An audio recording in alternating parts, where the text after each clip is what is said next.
Hey guys, this is Mrs. Cerna, and welcome to your algebra lesson on solving inequalities today. We cannot solve all the problems in the world, but we can solve inequalities. We're going to get on it and get you onto your lesson. So, what does it actually mean to solve something in math? And what it means is that we're going to make our statement true. So truth is what we're after here. And so if we had the equation 2x equals 10, which you should have learned how to do a few days ago, you would solve that and end up with x equals 5. Now, if that's the solution, what does that mean for x equals 5 to be the solution? It means that if we come over here, does it work in our original equation to make it true? So we're going to drop down here and say, well, if I put that 5 in, 2 times 5, does that equal 10? Well, 2 times 5 is 10. Yes, that equals 10. So we know that it was a solution. It makes it true. 10 equals 10 is a true thing. So remember that when we're solving something, we're looking for truth. If we can do that, the rest of it's a piece of cake. I apologize up front for the glare. That's just the way my screen works. So there are three things that can happen when you're solving. You could have just one solution. That's going to happen a lot for us here in algebra. It might look like x equals 5. Well, 5 is the only thing that's going to make your statement true. So you have one solution. It might be something goofy like a decimal. It might be something really funky like pi, but there's just one of them. Our next possibility is there could be no solutions to your problem. This is the real world. There's a lot of things that just don't get solved. They are never true. And you can spot when this is happening if when you do the equation, you get something that's not true.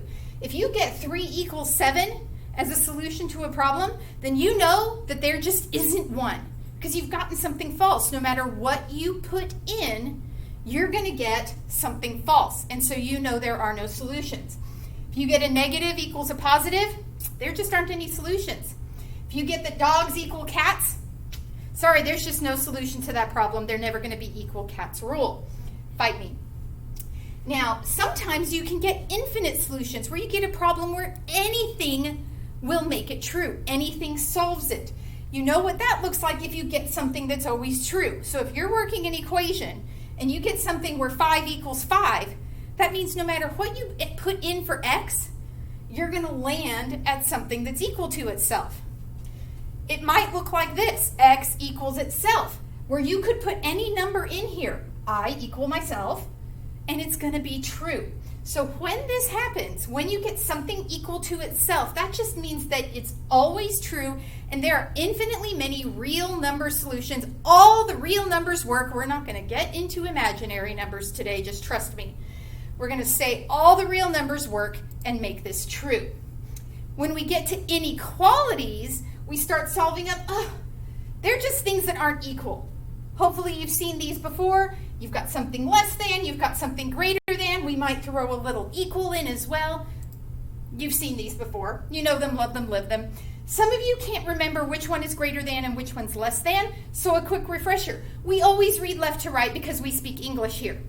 If you speak Spanish, it's still left to right. And so greater than, you're starting on the left, you hit the big side first, so it's greater than or equal to. If you're coming along left to right and hit the small side first, you know to say less than. And that's how you can keep them straight. Otherwise, you just have to memorize them or do the little thing with the chompy teeth. And if the chompy teeth eating the big number helps you remember, go for it. For inequalities, there are lots of true answers to an inequality problem. Okay, so if you decided, okay, solve x is less than 18. Well, it says the solution right there, x is by itself. Well, x is less than 18. There are lots of things that will make this true. 12 would be less than 18. Negative 4 would be less than 18. 17.999999 would be less than 18. All of these infinitely many things would be less than 18. Anything less than 18 is less than 18. So all of these things make it true. That's why this is a solution set. All these things make it true. That's a lot of solutions. Okay, so let's try solving this. X plus 5 is bigger than 35. What this is asking you is to tell me what x's can you put in here that you can add 5 to get bigger than 35. What's going to make this bigger than 35? and we're going to treat it just like an equation. So you see x plus 5 is bigger than 35 here. Well, to solve this, we're going to do the same thing on both sides, and we're going to use our inverse operations. So the opposite of this plus 5 on our x will be minus 5. But if we do it to the left, we do it to the right. And we minus 5 over there, and those cancel each other out, and you end up with plain old x is greater than 30. So anything bigger than 30 is going to make this statement true. Let's check that. Think of something bigger than 30. 31. If I were to put 31 here and add 5, I would get 36. Is that bigger than 35? Yes, it is. So I've checked it. I know that my things work. You can check things in algebra. That's the beauty of the math, is you can trust. You can check it. You can trust yourself. And if it doesn't work, you fix it. So we solve inequalities like we solve equations. So here's our steps. The first thing you do is you use your inverse operations. So we had an x plus 5. We subtracted 5.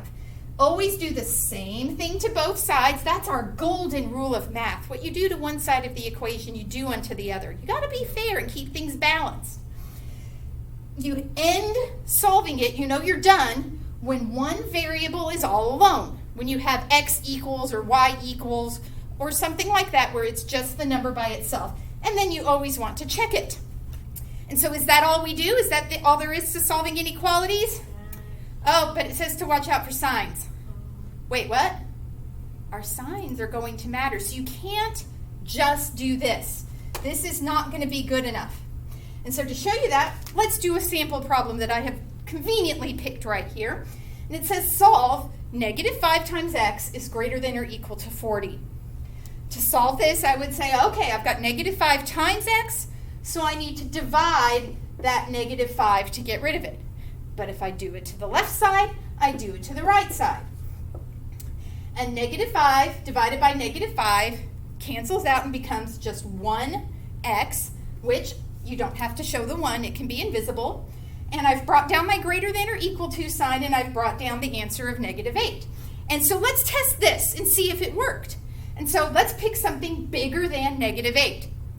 Oh, 1 is bigger than negative 8. Let's use that. Does 1 make this true? So I put my 1 in here. Well, negative 5 times 1 is negative 5.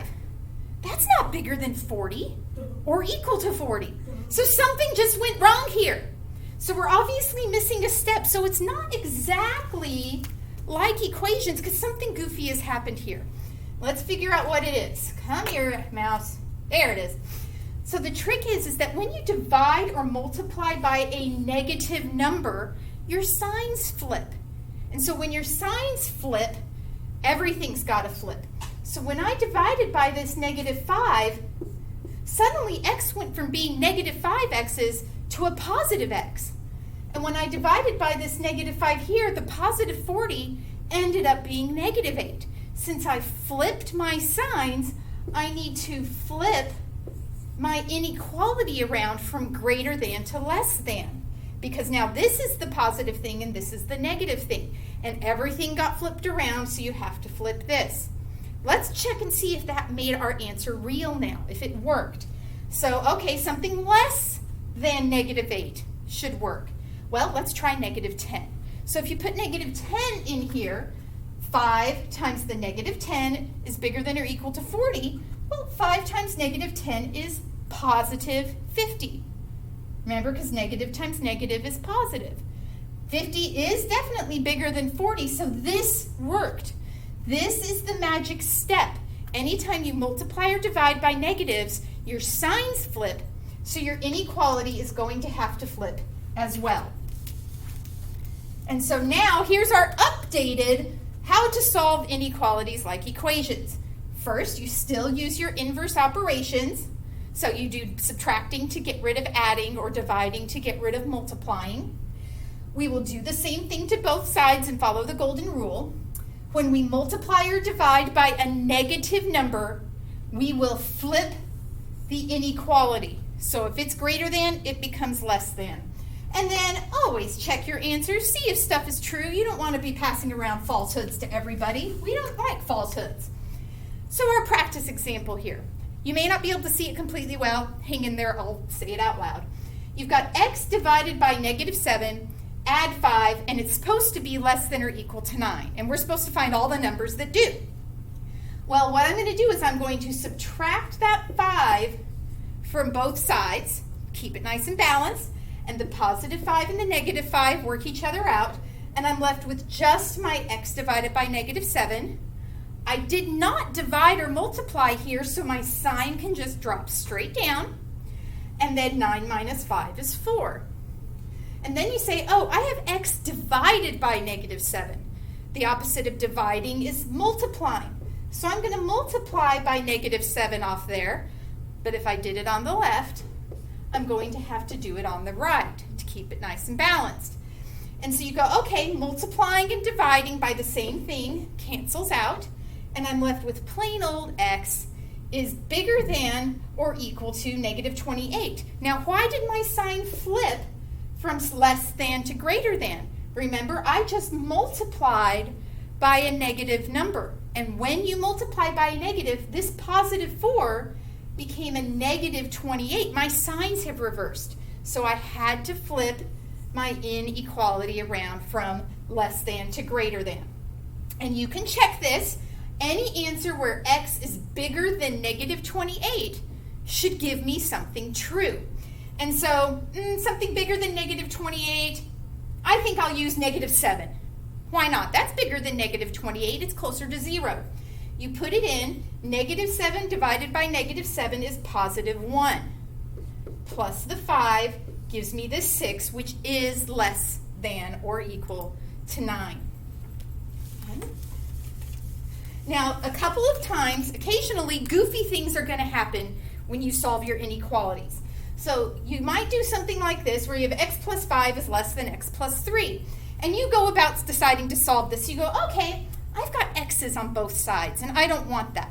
So I think I'll subtract this x off the right, and I'll also do it on the left, because we have to keep it balanced. But then these x's cancel, and those x's cancel, and I'm left with just 5 is less than 3, which is false. And what's happened here is that you've got something that's never true, so there is no solution. There is no number that you can put in for x that is going to make adding 5 to it be smaller than adding 3 to it. So it didn't work. So anytime you see something like this, just know there isn't going to be a solution. Over here, we get this goofy situation where I go, okay, I have 2x plus 1 is less than 2x plus 2. I decide, you know what, there's x's on both sides. I don't like that. So I'll take 2 x's off this side, but that means I take 2 x's off this side. They cancel out. Well, I'm just left with 1 is less than 2. Well, duh. We know 1 is less than 2, but what does that mean for my solutions? Well, that tells me that this is always going to be true. No matter what you plug in for x, it's going to disappear, and you're going to be left with something true, which means all the real numbers are your solutions. Now, if you want to get really lazy, you could just say x is all real numbers. Or if you want to be, all mathy and stuff, you can make this R with a double vertical leg, and that stands for all real numbers. You can use that too. Save yourself some writing. Any number you put in here will make it true. So when you see something goofy like this that's then you know that you've got something that's always true. All right, so go forth, my math friends. Solve all of algebra's inequalities. Make the world a better place. Good luck, and we'll see you next time.